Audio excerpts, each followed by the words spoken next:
Hi guys, welcome back to my channel. My name is Dami. I'm a YouTuber based in London, Ontario, Canada, and with me today, usually I'm always by myself, but today I have a guest and I'm so excited for this conversation we're about to have.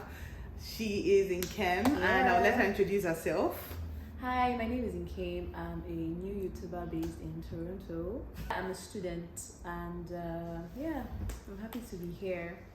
Yeah, I'm happy to have you as well. Thank you. Nkem has a YouTube channel. Please, all these links to everything is going to be in the description box below. So make sure to check our channel out. We also did a video on our channel. Yeah. So check it out. It will probably be out right now. Yeah, we'll drop the link in the description box. Yeah, so the link will be in the description box. Feel free to check our channel out and subscribe, okay? Yeah. So for today's video, we'll be comparing what it was like being a student in Canada in 2020 to what it is right now, because times have changed. Things have changed. Times have changed. I thought things were difficult when I came to Canada, but trust me, it's more difficult now. Yeah, things have really changed. Life has changed, and there's just a lot of things to speak about, a lot of lessons to learn from each other. So that's why we're doing this today. Yep. I think I'll start off by letting Nkem just share her experience with us and tell us why she decided to come to Canada. I know, like we say, it is jackpot season, right? But I'll let her share her experience, what inspired her to come to Canada, what was that motivation to say, okay, now I am ready to further my education, or I'm ready to move from Nigeria to another country. What inspired that? Thank you very much. So actually, the journey started a long time ago from inception. After secondary school, I wanted to travel out of the country and do my bachelor's. But my dad came on one day and said, Kim, you're too small. Don't do anything. Every family. Like, you cannot go. And I'm the only female, I'm the only female child of my parents. I have 3 brothers. So it was just so much of a risk. And they were like, you know what, just do your bachelor's year after you travel. And when I finished, so while I was in university, the abroad thought still in my head. So when I finished, the issue now came up again that, okay, don't you want to travel? But I was confused. Now I'm older. I was like, I don't want to study something that will not give me money. I don't want to study something I cannot use. I don't want to study something that will now be useless again. Because practically, if you're not a doctor, engineer in Nigeria, all of that course is just practically useless. So I was very, very intentional about what I wanted to study, to be very honest. And then confusion came. I was trying to figure out, okay, what's the best course? And I didn't really have a lot of family members abroad generally. So it was like I was on a lonely journey and asking other people a lot of questions. And that was how I started. So during my NYSC, I was still in that confusion stage, asking a lot of questions. And I feel like sometimes when you ask, the more questions you ask, the more confused you get. Because I was now getting more confused. This one would say this one, this one would say this one. I was like, you know what, let me just put it on hold. So I put it on hold during my NYSC. And after NYSC, I was just scrolling on social media. I just saw one post like that. So I DM'd, and that's how I entered a remote company. And luckily enough, they do immigrations. So I just landed in my answer. And I throughout the 2 years, almost 2 years I worked, I gained so much that the confused one now became the knowledgeable one. Yeah. So I could make decisions for myself. I was now very sure of what I wanted, and I went for it. So why, when you were coming, obviously you said you already had knowledge, you knew you wanted to be abroad, but when you got to that point where you were like, yeah, I'm ready to come, why did you choose Canada? I know the UK is like popping right now. Yes. Why did you decide that, okay, this is the country I want to go to? Okay, I wanted Canada because it was very far, for some weird reasons. Okay, I've never heard that one before. Yes, okay. I actually wanted Canada because it was very far. It gives that sense of fresh life. Yeah, not something that you can easily just run back to Nigeria. I wanted that. Hits me hard. Don't reach for what you cannot handle. Another thing is their immigration pathways. Canada still remains the best country if you're looking to actually settle down.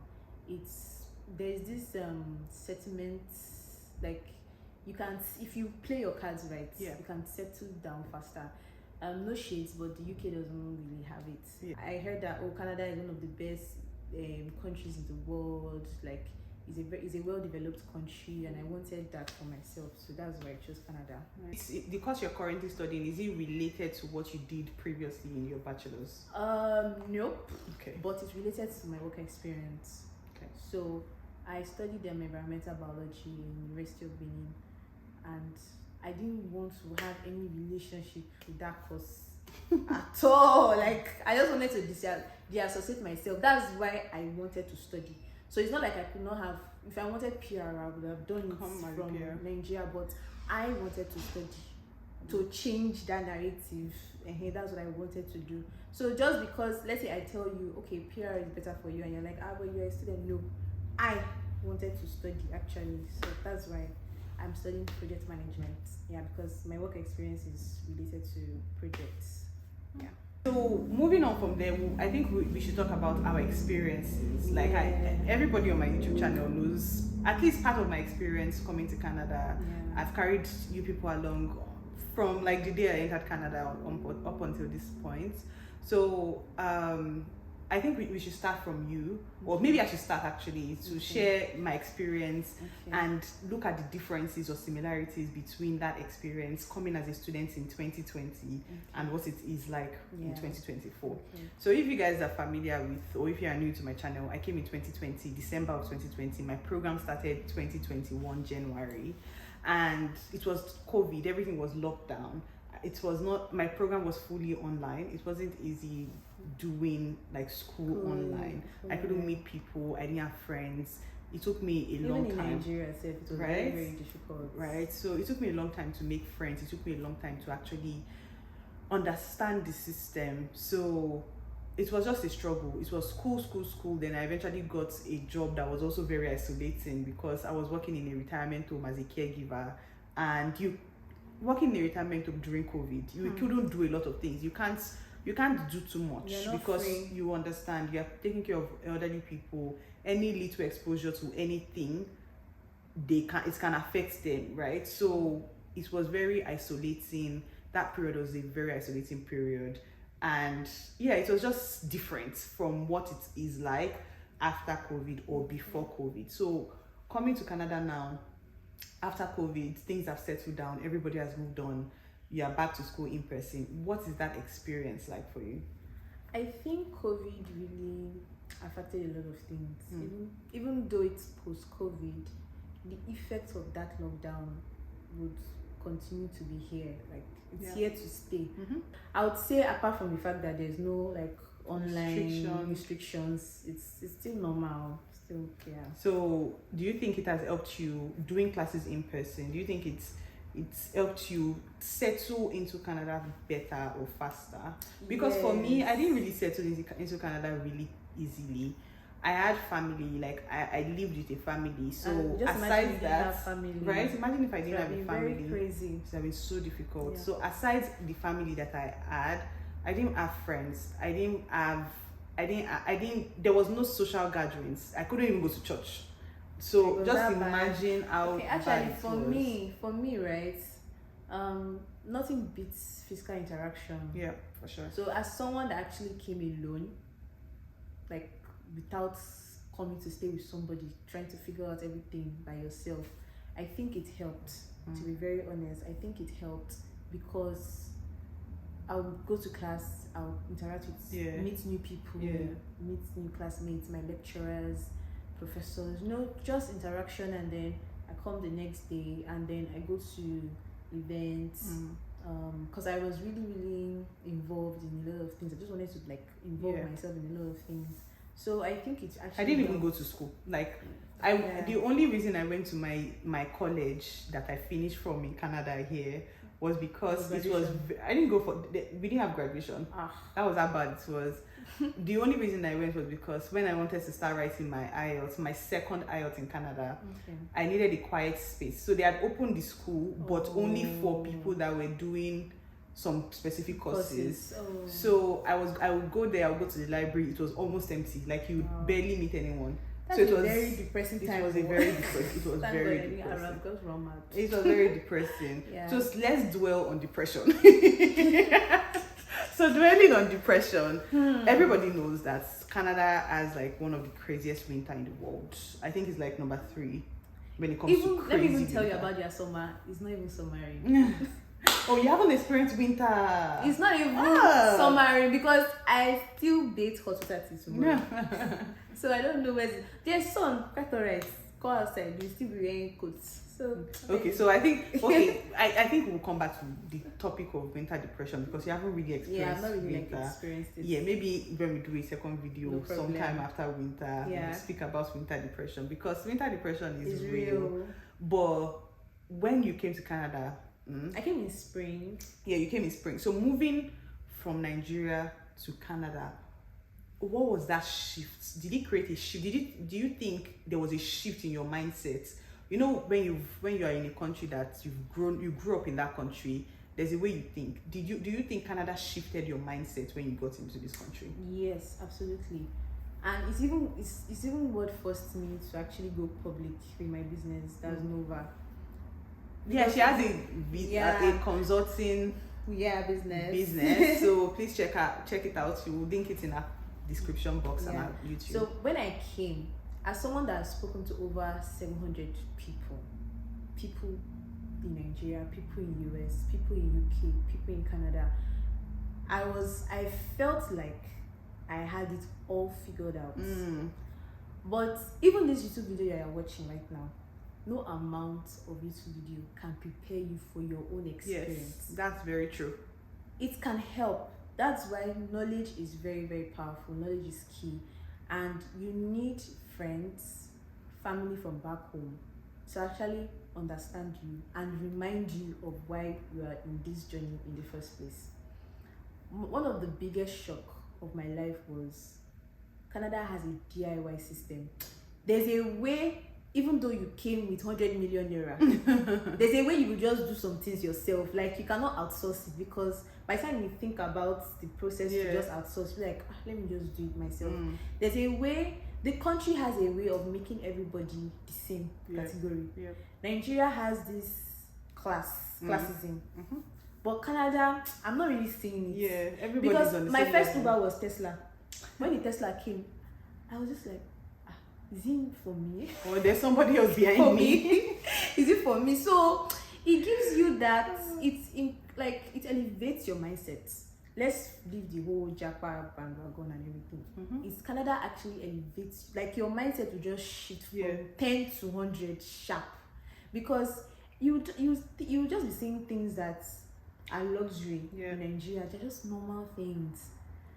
So when you're not explaining your problems to people in Nigeria, they cannot relate because they feel like you are enjoying, and you're just, these are basic things, like it's just so basic. So I feel like that was one of the major cultural shock. Then the another cultural shock I had was the diversity. Canada is actually very diverse. I knew, like when I was coming, I knew that it was diverse, but like I can see it, seeing it is different from hearing it. Everybody has their own community. Nigeria has their own community. The Ghanaians have their community. The Jamaicans, like all the Africans, all the whites, all the blacks, chocolate and caramel. They have their own community, and that was like a cultural shift.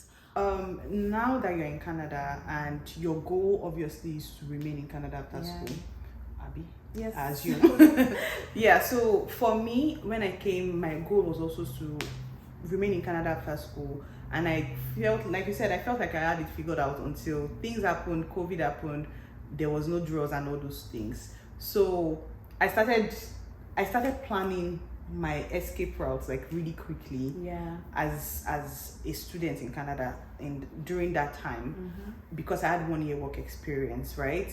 But right now that you're in school, do you think, have you started thinking of, okay, what are the pathways available for me as a student when I finish school? I want to get my PR really quickly, right? You are going to have 3 years work experience. I don't know if we mentioned, she's currently doing a 2-year program. So you know that you're going to have 3 years work experience and you're going to have 3 years postgraduate work permit. So, but what do you think are you scared of what is going to happen after school? What pathways do you plan? To be fair, it took me, okay, mind you, I've been doing this for other people before I started to do it for myself. Yeah. So I had all the knowledge and everything. But personally for me, it took me a year and 3 months to plan my journey.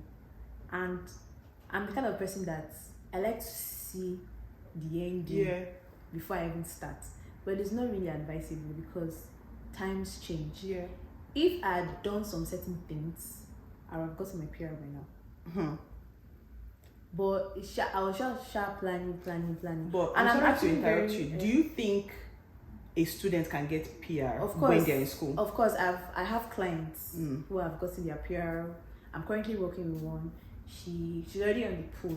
So I told her to do a 1-year program actually, so that she can add it, because I know that we've calculated it. Once she adds it, and her IELTS is still valid, so once she adds it, she has like 3 different PMP that she can go under. She also has different options. Her husband I want us to dwell on this topic actually. Yeah. So how can a student that thinks, oh, I think my points are good enough, I've calculated my points, I should be able to qualify for something. Yeah. What are the steps? What step do you think they should take to get their PR? Okay, like I said earlier, it took me a year and 3 months to plan. So I think it should be the same for anyone that wants to come to Canada, because Canada will actually teach you patience. Yeah, that's one cultural shock. Right from the visa application, you have to be patient for everything. So if you're coming as a student, first of all, know your options. Yeah. If you are coming as a student without work experience, your timeline will be longer. Yeah, for sure. Because you need work experience. If you are coming as a student to add to your points, then you can now strategize, look for PM. Depends on the province where you are. So top province like Ontario, Alberta, New Brunswick. So if you go to a school now in New Brunswick, after 6 months, you can actually apply for PR without a job offer. So you want to be looking at those provinces. Then if you're in Ontario and you have, let's say, 3 and above work experience, I don't know why you're not in the express entry pool. Okay. Because you can just plan yourself, okay, your course is 2 years. Time when you can actually prepare for the IELTS. Because Canada, if you're doing a 2-year course, you have a long break. So plan when you write your IELTS, enter the express entry pool. Plan how you can even be doing PMP while you are inside the pool, so that maybe you can even get ITSF before then, or immediately you finish your school, you just add it. People don't know that there are so many pathways. Even as a plumber, as a teacher, as an electrician, there are so many pathways that you can check, and their scores are really low. So everybody just thinks the pathway is available. You have to come to school, or you have to be someone that has years and years and years of corporate work experience. No, it's not always like that. So it's very, very much possible if you plan well. A lot of people want it very, very fast, but when you're now rushing, you miss it. So you just have to plan, relax, plan, speak to someone, ask the right questions, and don't get scammed. So, that's very, very so many people are getting scammed these days. I feel like with the informations we even share on social media, there are some questions you don't even need to ask. You just need to know. But some people, they'll still fall under. Them anyways. So for me, some of the challenges that I experienced when I moved to Canada was because of COVID. True. Things were on lockdown. It took me longer to adapt into the system compared to someone that came pre-COVID.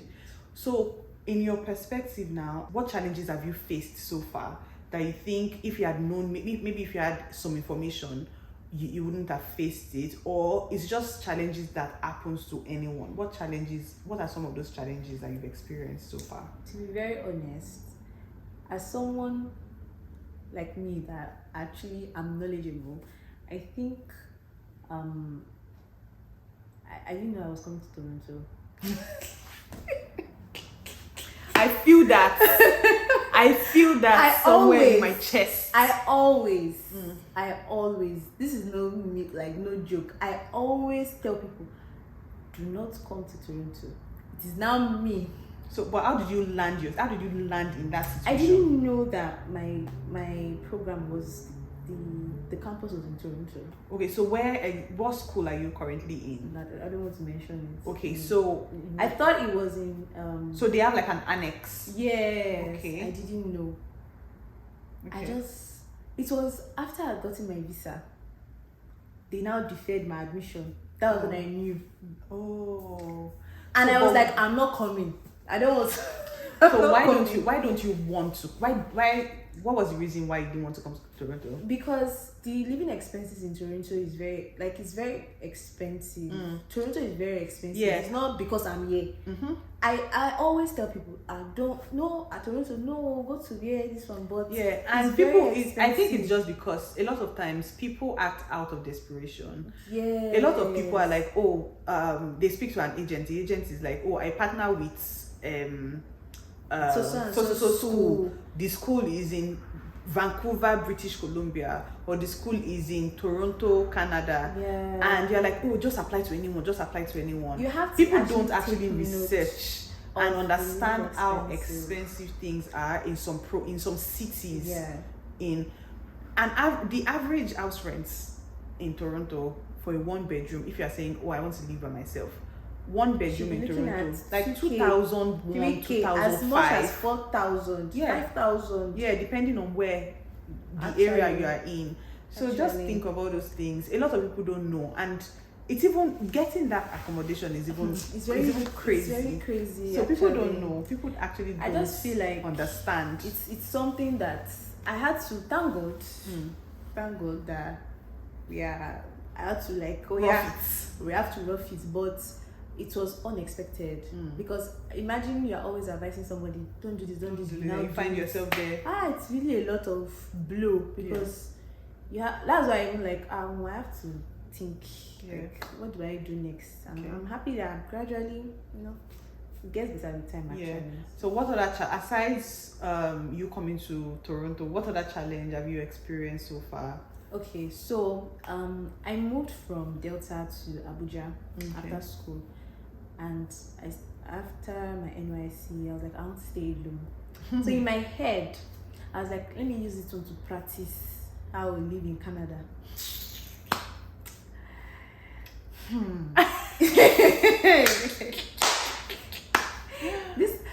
I didn't really prepare for the because I'm actually an introvert, funny enough. It's when I now get into one-on-one interaction that it looks like I'm an extrovert. Yeah. But in settings, I just I'm by myself. Yeah. So I felt like they used to say Canada is very quiet. It's a lie. Even the most introverted person, that is when you want to come out. Yeah. Like you have to just come out. So it was really, really difficult.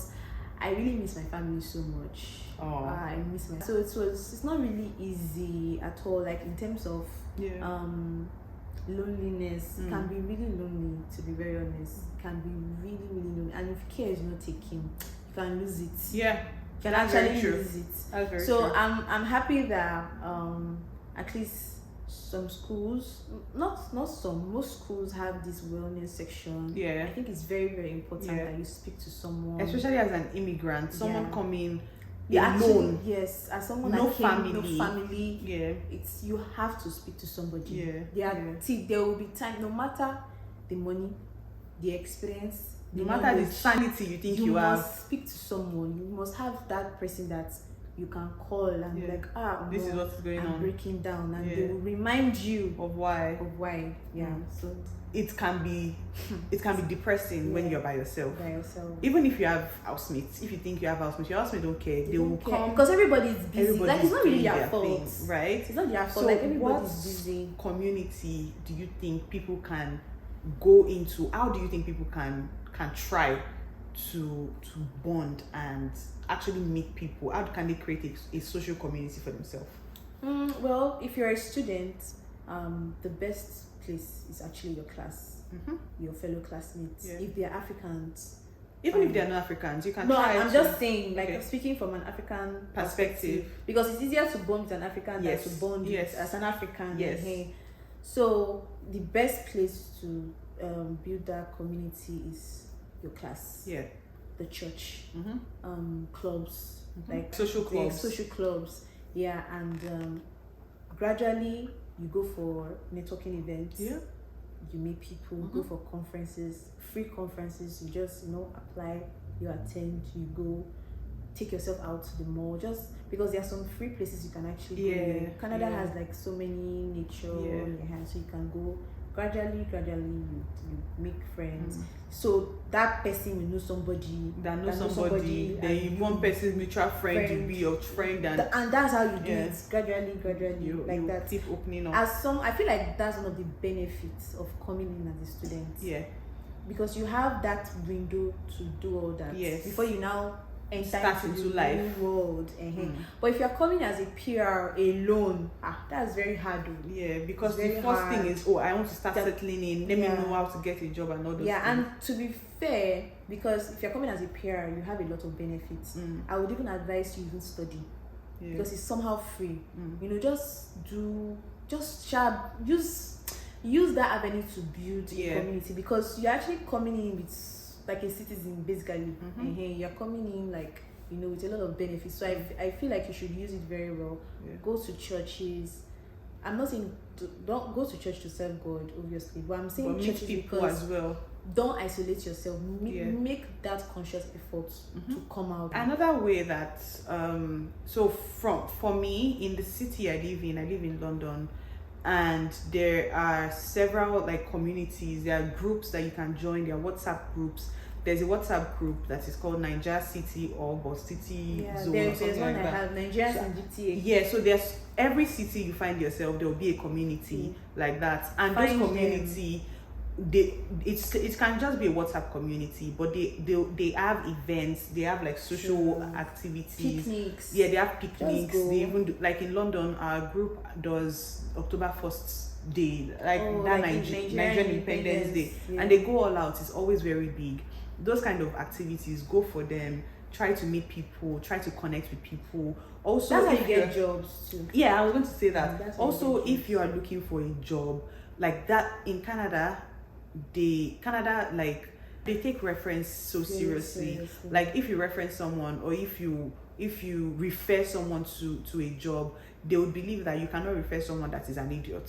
True. They believe that you are referring someone that you believe in. True. So those kind of communities, when you mingle with people, when you mix yourself or mix with people, you will be able to start building that community. True. Also, your workplace, a lot of corporate jobs have like communities, like corporate communities that they also have. If they are doing activities, join in. If it's even virtual activities, join in. Even that way, as let's go take coffee. Yeah. You don't know that coffee alone, because I remember the first job offer I got, actually, the man was like, I'm busy, I have something to attend to.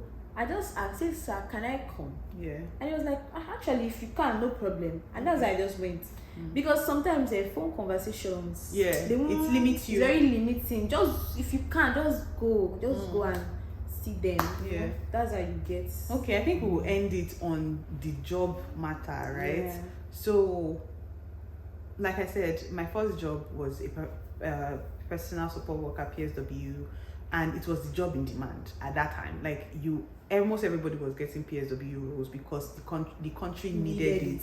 They still do need it right now, but they needed it then desperately. So they were even giving people that did not have the certificate or experience. So how has it been? Job searching, job hunting. How long did it take you to get your first job in Canada? I don't even know how to explain it because it took like, let's say 5 months. However, it's part-time, but for full-time roles, they were coming actually. You were getting interviews? Yeah, I was actually getting, but I had to because of my camp, I can't do it, and school, I can't imagine school, and because there was one particular one actually that it was like, there's a way you can do it. I said it would be very conflicting, so I had to let that one go. So it depends on how you strategize yourself.